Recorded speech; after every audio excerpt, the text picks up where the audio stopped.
The controversy surrounding Tiger Woods has once again captured global attention, but this time, it's not about his performance on the golf course. Instead, questions are swirling around the investigation into his recent DUI arrest following a rollover crash in Florida. While Woods has pleaded not guilty and stepped away from golf to seek treatment, significant gaps in the investigation have sparked debate among analysts, legal experts, and fans alike. One of the most notable criticisms has come from golf analyst Brandel Chamblee, who did not hold back in pointing out what he sees as a major flaw in the handling of the case. Speaking on a podcast, Chamblee highlighted the absence of definitive toxicology evidence, which he believes is critical in determining whether Woods was impaired at the time of the incident. According to Chamblee, when a suspect refuses to undergo standard testing such as a breathalyzer or urinalysis, law enforcement typically seeks a court order to conduct a blood test. However, in this case, no such step appears to have been taken. This omission has raised eyebrows, especially considering Woods' past. During his 2017 DUI arrest, Woods cooperated with authorities, and multiple substances were found in his system. That case provided clear toxicology evidence, which played a key role in the legal proceedings. In contrast, the current situation lacks that clarity. Woods reportedly registered a 0.000 reading on a breathalyzer test but refused to provide a urine sample. Without further testing, authorities have no concrete proof of whether drugs or other substances were present in his system at the time of the crash. Chamblee emphasized that this lack of evidence creates what he calls a major gap in the investigation. Without a blood test or other conclusive toxicology results, it becomes significantly more difficult for prosecutors to establish impairment beyond a reasonable doubt. He also pointed out that reports of hydrocodone pills found in Woods' possession only deepen the mystery. While such findings may raise suspicion, they do not constitute definitive proof of impairment without supporting laboratory analysis. Law enforcement officials have acknowledged this limitation.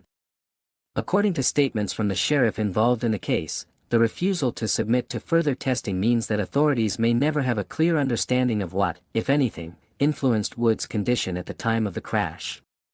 This has led to broader discussions about the effectiveness of current DUI laws, particularly in situations where suspects decline testing. Legal experts have weighed in on the matter, offering insights into how the case might unfold.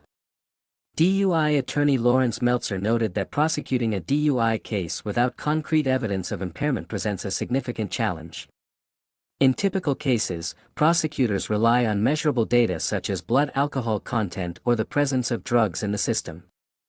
Without such evidence, the case may hinge on circumstantial factors, such as the suspect's behavior, physical appearance, and any statements made at the scene. In Woods' case, deputies reportedly observed signs that could indicate impairment, including bloodshot eyes, dilated pupils, and excessive sweating.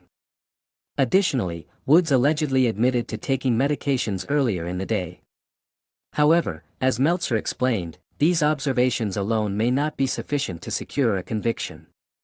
Without scientific evidence to back them up, they could be open to interpretation and challenge in court. Another attorney, Ted Hollander, echoed this sentiment.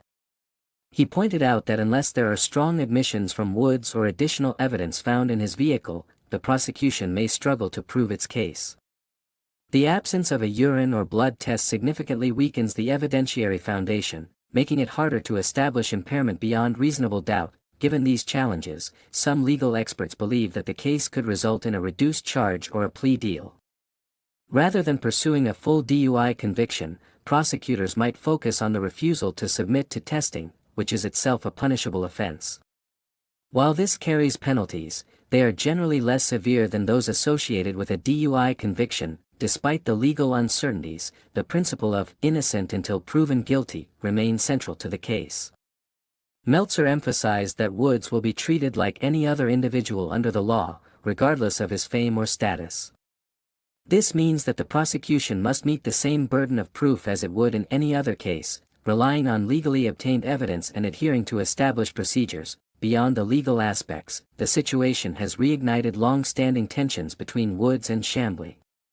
The analyst has been a vocal critic of Woods for years, often questioning both his performance and his decision-making. As far back as 2013, Chamblee made headlines by giving Woods an F grade for his season, despite multiple tournament victories, citing concerns over a rules violation. In 2018, he went even further, suggesting that Woods had underachieved relative to his immense talent, a claim that many fans and experts found controversial. In the wake of the recent incident, Chamblee has continued to express skepticism about Woods' future in golf. He has suggested that, at 50 years old and after numerous injuries and surgeries, Woods might consider stepping away from the sport altogether.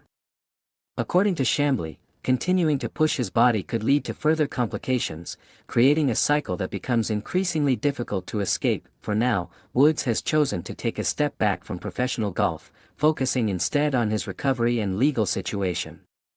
His next court date is scheduled for May 5, and his legal team has already taken steps to manage the proceedings. His attorney has filed a waiver of arraignment, allowing Woods to avoid appearing in court for the initial hearing, and has requested a jury trial in Martin County. As the case moves forward, many questions remain unanswered. Will prosecutors be able to build a strong case without definitive toxicology evidence? Will Woods face significant legal consequences, or will the charges be reduced? And how will this incident impact his legacy, both on and off the course? What is clear is that the situation has once again placed Woods under intense scrutiny, highlighting the challenges that come with both personal struggles and public life. Whether he can navigate this latest chapter successfully remains to be seen, but one thing is certain: the world will be watching closely as the story continues to unfold.